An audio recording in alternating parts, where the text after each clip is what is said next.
What is the best way to practice Kung Fu? 簡單嘅講，功夫係兩個人嘅事，所以我哋中文咧功夫咧抄開嚟咧，功就力、時間同埋力量，夫就兩個人自己經過一段時間苦練咗之後，都係表面化嘅嘢，自己諗嘅嘢，咁要經過兩個人將你所學嘅嘢咧攞出嚟印證。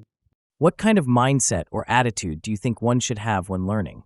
功夫本身嘅面貌就係攻防自擊，保護自己。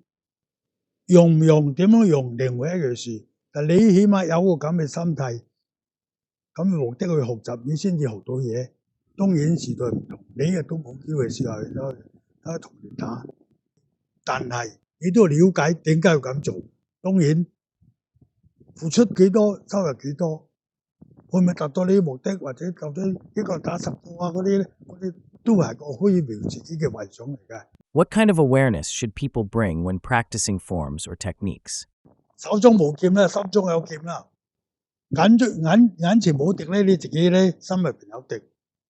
每一下嚟你都諗得唔得唔知，你一通過兩個人實踐，但係喺未實踐之前，你自己心中有數。你擺呢支手出嚟做乜嘢？咁你就去諗啦。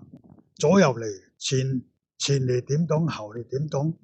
淨係手夠唔夠咧？你就去諗，手唔夠點樣去射身咧？我哋挑目的係避開啲對方攻擊，但係我同時都會攻擊你嘅，唔能夠一二，我哋冇一就去嘅。用呢個臂就擋對方嘅，呢個手指就向對方攻擊，我哋一下就去啦，就唔會縮翻嚟嘅，一拍就去嘅，一拍就去嘅，一挑就到，喂1、2、3。呢個3個動作，我一下就兩下去嘅。Is this your experience in learning martial arts?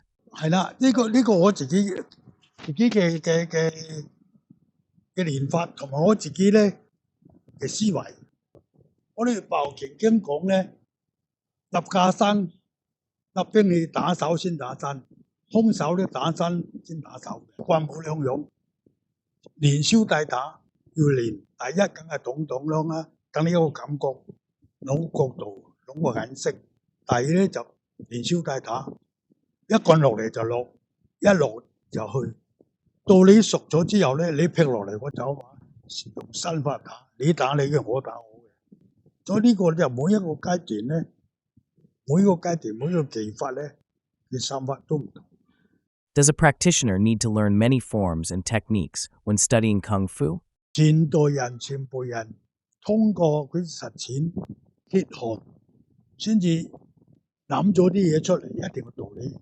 我哋接受翻嚟都個模式嘅，入邊咧佢講唔到嘅。可能我哋需要高大，佢用嘅力唔使咁大。我哋細粒，我哋要通過實踐去發覺咧自己應該點樣做，適合自己嘅。